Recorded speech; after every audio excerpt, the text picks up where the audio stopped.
My mother was born in Verona on July 28, 1932. She was a Leo in every sense of the word.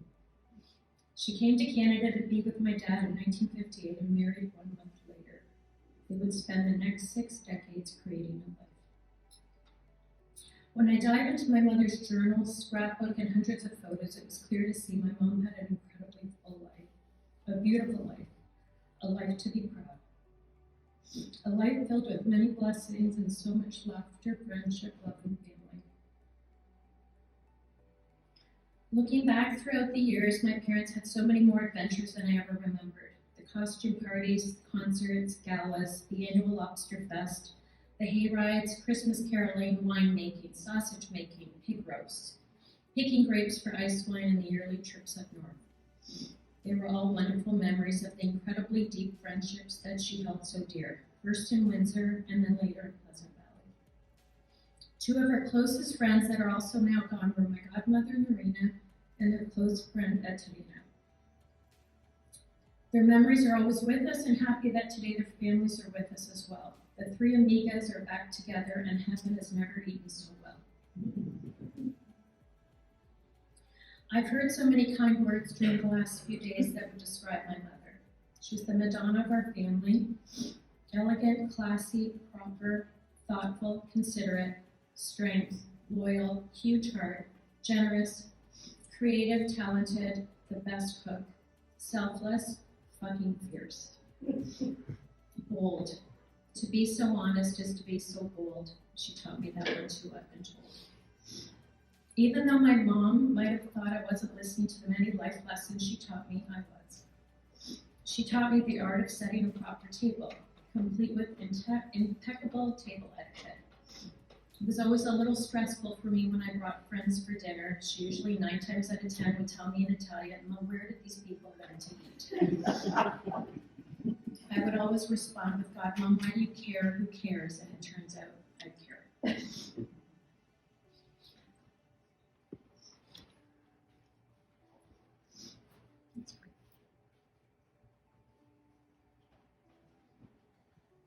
Motherhood didn't naturally fall on my mother. It was her choice, and she chose her children, and I won the lottery.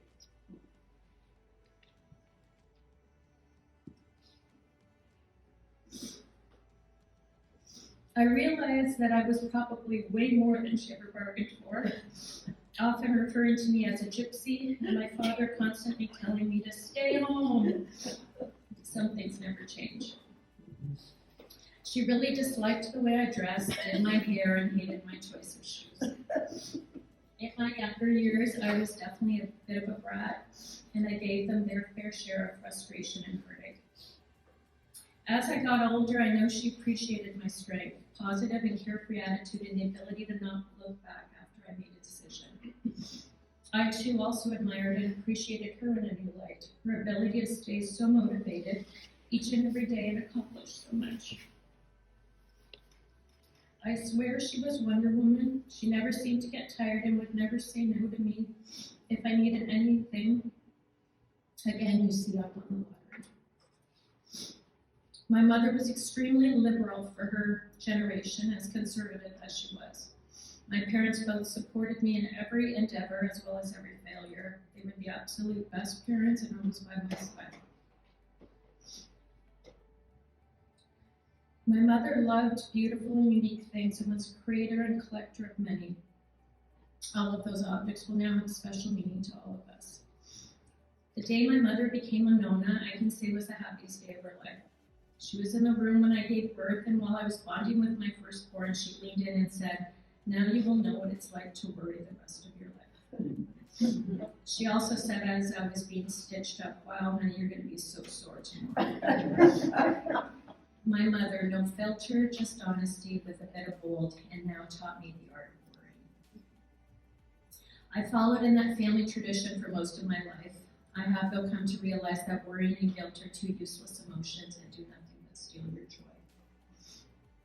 After Adrian and Isabel were born, I felt like I won the lottery once again. I remember always thinking, what do people do when they don't have their parents' support and help? How do they do this on their own? My kids are my parents' world, and we are blessed that they had my mother for as long as they did, and her impact alone My mother loved Reno, sometimes I think more than me.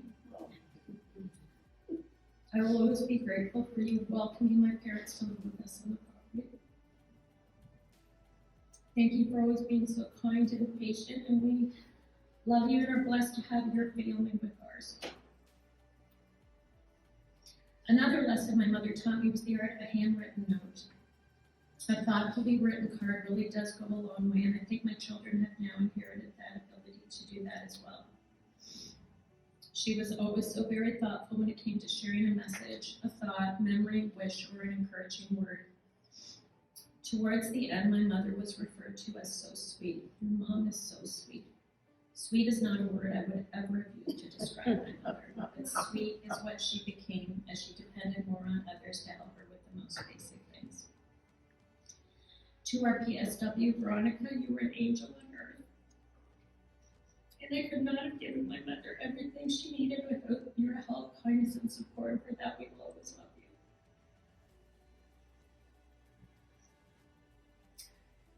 My mother so badly wanted to go back to her beloved Bassano di Grappa in Italy one last time.